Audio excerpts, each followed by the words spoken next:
Heyo everyone, this is Jake here from CWC Technologies. iOS 11.3 was just released to the masses today, and if you haven't downloaded it, you can download it now by going to General and then Software Update and installing it from there. And it looks like it'll be about a 600 to 800 megabyte download.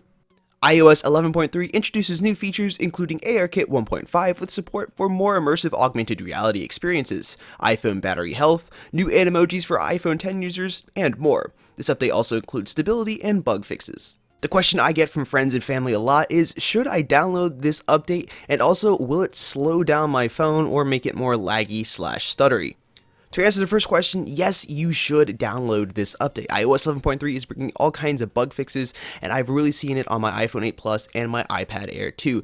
The user experience is just overall smoother, the animations are a lot quicker, and of course, we now have battery health beta added. Battery health beta has been added in iOS 11.3. If you remember last year before it closed out, Apple caught a lot of heat for slowing down the clock speed of your CPU in older iOS devices with batteries that were not at 100% capacity. Battery health beta was added because Apple caught a lot of controversy at the end of 2017 for slowing down your CPU clock speeds, supposedly to increase your battery life. Now, we could debate that if my clock speed is slower and I have to wait longer to load a web page, which means it's going to use more of my battery, that in theory it's going to even out over time. Yeah. Honestly, I do feel like they had mostly good intentions by doing this, although they would like you to upgrade your old iPhone to the iPhone 10. Just saying, I do feel like they had pretty good intentions by doing this. But I wish they had disclosed to us, the buyer, before they had done it. But that can be completely fixed here in iOS 11.3 in battery health. All you have to do is go to your settings. If you have a 3D Touch enabled device, you can 3D Touch on the settings icon and just go straight to the battery section. If you don't have a 3D Touch enabled device, you just want to go to your settings and scroll down until you get to battery. Once you get to the battery tab, you can then click on the battery health beta. Once you've taken it into this tab, it'll show you a couple of things. First off, it'll show you your maximum capacity of your battery. This is a measure of battery capacity relative to when it was new. The lower capacity may result in fewer hours of usage between charges. That's what it says right here on this tab. Essentially, what happens is iPhone batteries, like all rechargeable batteries, are consumable components that become less effective as they age. That's also stated here in this battery health tab. So the more you use your iOS device, the more you have to charge your iOS device, which the more your battery is used. And over time, your battery is depleted depending on the amount of recharge cycles you use. So we'll say, for the sake of argument's sake here, that there's a 3,000, it's not really an argument, but for the sake of this video, you have a 3,000 milliamp hour battery in your phone, and you use it like a normal person.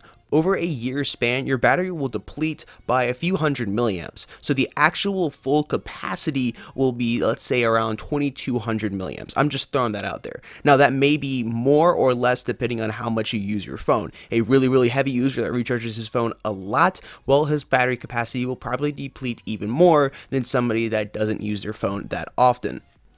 Now, I'm currently recording on my iPhone 8 Plus, which I just got about 6 days ago, so my battery maximum capacity is at 100%. Now, I'm going to switch over here and show you my dad's iPhone SE, which he's been using for over a year now. The maximum capacity on it is now 91%. Now, he's a really light user on his phone, so over a year, his battery capacity is only depleted by 9%, and it's still at peak performance. Now, for many of you out there, you probably use your phone definitely more than my dad, and if you've been using your phone for over a year, your battery performance probably will not be at peak performance. Okay, so you've gone to your battery tab and you see your battery is not at peak performance.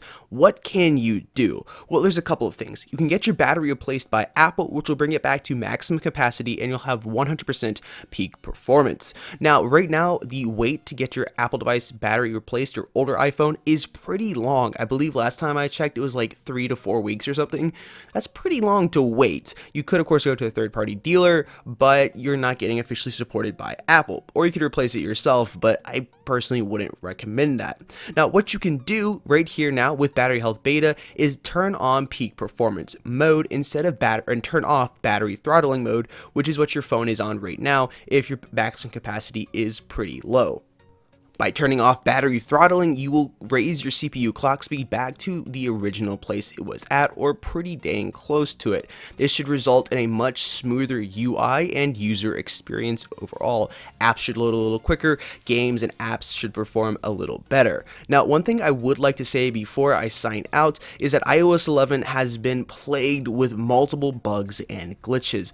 I have been experiencing multiple on my iOS devices, even those that have really good battery capacity. So I would personally recommend, if you have an older iOS device, after updating to iOS 11.3, to try and use your device for a few more days with iOS 11.3 installed to make sure that some of those stutters, slowdowns, and really bad battery life were a result of iOS 11 bugs and not a result of the battery throttling. Because again, I do feel Apple had pretty good intentions by enabling battery throttling. I really do. I think they had the user in mind there. And of course, if you're still experiencing stutter, lag, slowdown, etc., you probably want to try to turn off battery throttling and go to peak performance mode. Just a quick note to all you iPad users out there, this is not an option to turn on your iPad. Battery health isn't, that is. There is no option to turn that on. Just wanted to let you guys know.